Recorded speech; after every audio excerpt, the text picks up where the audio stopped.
Mahadev, almighty Mahadev में मैं आपका स्वागत करता हूं भाई। आज हम बात करेंगे, देखिए मैं बार बार भावों की बात करता हूं कि भैया भाव आपके पवित्र होने चाहिए, प्योर होने चाहिए। तो ईश्वर को झुकना ही पड़ता है। आपका कदम कितना सा, इतना सा। आप एक कदम चलिए, ईश्वर आपकी तरफ एक कदम चलेगा। तो वो लोग तो कहते हैं 100 कदम चलता है, गीता कहती है, गीता में स्वयं का है कि मैं 100 कदम चलता हूँ। आप एक बार मेरा नाम लो, मैं 100 बार आपका नाम लेता हूँ। बट ईश्वर को मैं ये मान के चलो कि वो एक ही कदम चलता है, एक कदम आप चलते हो, बट उसका एक कदम और आपके एक कदम में अंतर नहीं है क्या?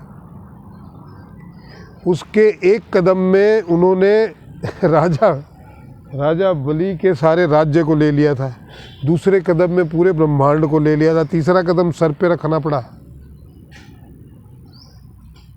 तो वो अगर एक कदम आपकी तरफ चलता है, आपके एक कदम चलने से, इसका मतलब समझिए। पर भाव ऐसे होने चाहिए। आज जब भावों की बात चल रही थी तो मुझे कर्मा बाई करके एक जाट की बेटी हुई थी राजस्थान में, उनकी कथा याद आ गई। तो मैं वो कथा को याद करके बड़ा आनंदित हो रहा था। तो मैंने कहा यार मैं अकेला ही आनंद में जा रहा हूँ, तो कम से कम आपसे आनंद शेयर कर लूँ। तो मैंने कई बार उसमें वो एक बहुत अच्छा गाना भी है कि थाली भर के लाई खींचड़ो ऊपर घी की बाट की, और जीमो म्हारा श्याम धनी जिमाओ बेटी जाट की। किस्सा कुछ इस प्रकार से है कि अभी किसान की बेटी, माँ की मृत्यु हो चुकी थी। अब बाप ने ही बेटी को पाला। बेटी छोटी सी 8-10 साल की, 12 साल की होगी।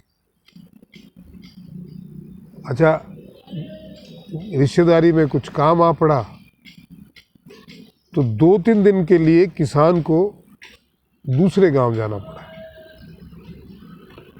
अब जब दूसरे गांव गया तो हमारे यहाँ पे नॉर्मली क्या होता है कि भगवान का हर घर में एक छोटा सा मंदिर बना होता है। हम उनकी पूजा करते हैं, दिया बाती करते हैं, और जो भी घर में खाना बनता है वो भगवान को हम भोग लगा के, फिर ये एक प्रैक्टिस रही है, आजकल तो नहीं करते, भगवान को हमेशा भोग लगा के फिर ही घर में हम लोग अर्पित करते हैं। खाना तभी खाया जाता था पीछे तक। आजकल तो मामला गड़बड़ है, और उसके परिणाम भी आप देख रहे होंगे। लोग, इतनी बीमारियां तब नहीं होती थी, अब होती है, क्योंकि आप ईश्वर को तो भूल ही गए। कौन बचाएगा? खैर, कथा पे आते हैं। तो साहब, ये कर्मा बाई जो है, इन्होंने, पिताजी ने कहा कि बेटा मैं जा रहा हूँ 2-4 दिन के लिए, और आप जो है भोग लगा के ईश्वर को, भगवान को भोग लगा के ठाकुर जी को फिर ही खाना खाना। ऐसे नहीं कि बना लिया और खुद गिट लिया, वो भूखे बैठे हैं। बालक के दिमाग में आपने बात बिठा दी तो बालक तो उसको जो समझ में आ गई उसको जी जान से करता है। वो जब तक नहीं समझ में आया अलग बात है। वो चले गए। कर्मा बाई ने क्या किया कि खिचड़ी बनाई, और उसमें बढ़िया सी एक कटोरी में बाटी बोलते हैं, बाटी बोलते हैं हमारे यहाँ राजस्थान में, उसके अंदर देसी घी गाय का भर दिया, और वो जो है भगवान के मंदिर में रख दिया कि भाई भगवान, कि पिताजी ने कहा था कि आपको खिला के खाऊं, तो आप ये खाना खाइए जिससे मुझे भी भूख लगी है, मैं भी खाना खाऊं। जब तक आप नहीं खाएंगे मैं नहीं खा सकती, इसलिए मैं आपको खाना खिला रही हूँ। अच्छा, अब बैठ के वेट करने लगी, देखने लगी। अब भगवान न खा रहे हैं न आ रहे हैं। अब इसकी भूख जैसे जैसे बढ़े, इसकी कुंठा भी बढ़ती गई। तो वो जो 2 लाइनें मैंने आपको पहले कही थी कि भाई थाली भर के लाई खींचड़ो ऊपर घी की बाट की, जीमो म्हारा शाम धनी जिमावे बेटी जाट की। जीमना जो है वो खाने को बोलते हैं, भोजन। तो वो कह रही है कि भाई एक बिल्कुल थाली भर के खिचड़ी दे रही हूँ आपको मैं, ऊपर घी की जो है देसी घी की बाटकी रखी हुई है, कटोरी रखी हुई है भर के। अब आप श्याम धनी, हे भगवान कृष्ण, हे श्याम, आप खाओ, मैं जाट की बेटी आपको खिला रही हूँ। नहीं खाए तो अब उसको भूख लगी, इसको क्रोध आया कि बाबो म्हारो गयो गांव है ना जाने कद आवगो, और बी के भरोसे बैठे हो सांवरा, भूखो ही रह जाओ। कि पिताजी मेरे गांव गए हुए हैं, वो पता नहीं 3 दिन लगे, 4 दिन लगे, 5 दिन लगे, पता नहीं कब आएंगे वो। तो तू ये सोच रहा है कि वो आके तुझे खाना खिलाएंगे तो ही खाएगा, तो उनके भरोसे तो तू भूखा ही रह जाएगा।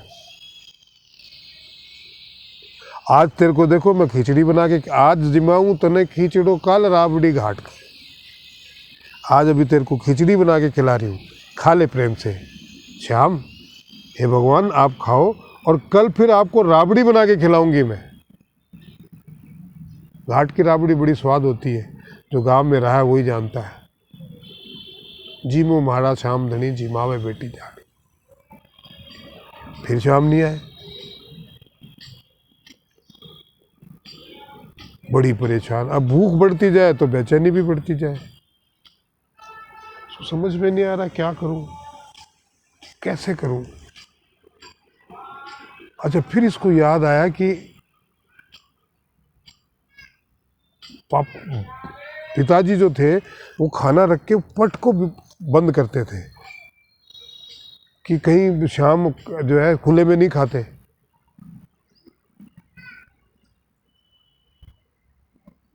तो उसने पट बंद कर दिए। अब बार बार वो पट को बंद करती, बार बार खोल के देखती खाया कि नहीं खाया। फिर उसने नहीं खाया तो भला बुरा कहने लगी, खा क्यों नहीं रहा, मुझे भी तो भूख लगी ना, तेरे चक्कर में मैं भूखी बैठी हूं। ये कोई तरीका होता है? बोले मैं छोटे बच्चों को भूखे रखते हैं क्या कोई? तेरे चक्कर, मेरा बाप बोल के गया जब तक तुझे ना खिलाऊं मैं खाऊं नहीं, और तू खा नहीं रहा, मैं भूखी बैठी हूं। ऐसे करता है क्या कोई भगवान? ऐसे नहीं करना चाहिए भगवान को। फिर अचानक उसकी नज़र पर्दे पे पड़ी। अरे मैं ही मूर्ख हूँ, पिताजी तो खाना रख के पर्दा लगाते थे, मैं पर्दा तो लगाया ही नहीं, कैसे खाएगा ये? तो उसने फिर वो खिचड़ी रखी और फिर पर्दा लगाया, और भगवान ने उस पर्दे की ओट में आके पूरा खिचड़ा खाया। आप में अगर ऐसे भाव हो तो भगवान को आना पड़ता है, ईश्वर आता है। और ये क्रम रोज चलता रहा जब तक उनके पिताजी 4-5 दिन नहीं आए, तब तक वो रोज खिलाती और खिला के ही खाती सुबह शाम। पिताजी आए तो उन्होंने पूछा कि भाई भगवान को भोग लगा के खाना खाया ना? हाँ बोले, भगवान रोज आके खाता था, रोज आके खाता था। हाँ, पहले दिन तो बड़ी दिक्कत की उसने, बड़े नखरे किए, कई देर तक नहीं खाया बापू बोले, क्योंकि मैं ही भूल गई थी, मैंने वो पर्दा ही नहीं लगाया था, इसलिए उसने खाया नहीं। फिर मैंने पर्दा लगाया तब जाके खाया, और तब से तो रोज खा ही रहा है, अब कोई दिक्कत नहीं है।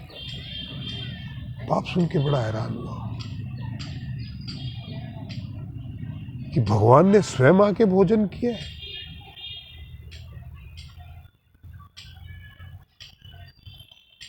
उसने बेटी से कहा, बेटी तू धन्य है कि स्वयं भगवान कृष्ण ने तेरे हाथों से भोजन खाया है।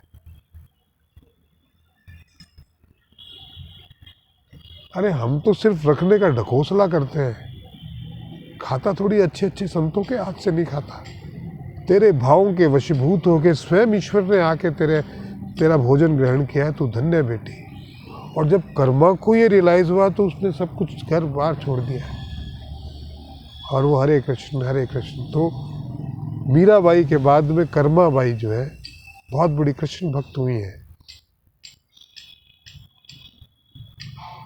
उन्होंने भगवान कृष्ण के लिए बड़ी बड़ी रचनाएं की हैं। कहते हैं ना, भक्ति हो तो कर्मा जैसी, सावरियो घर आवे।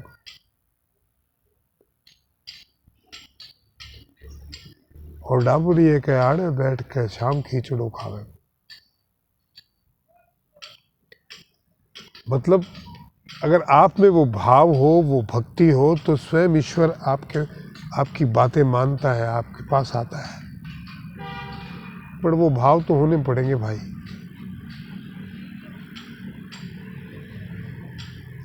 बड़ा अंदर से अंतर्मन आनंद में है, इसलिए अब और ज़्यादा बातें करने की स्थिति में नहीं है मामला।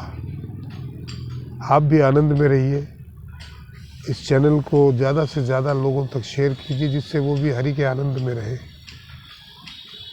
और अब चर्चा जो है अगले सेशन में करेंगे, 1-2 दिन बाद बनाएंगे। इसी आनंद में रहने दीजिए। महादेव।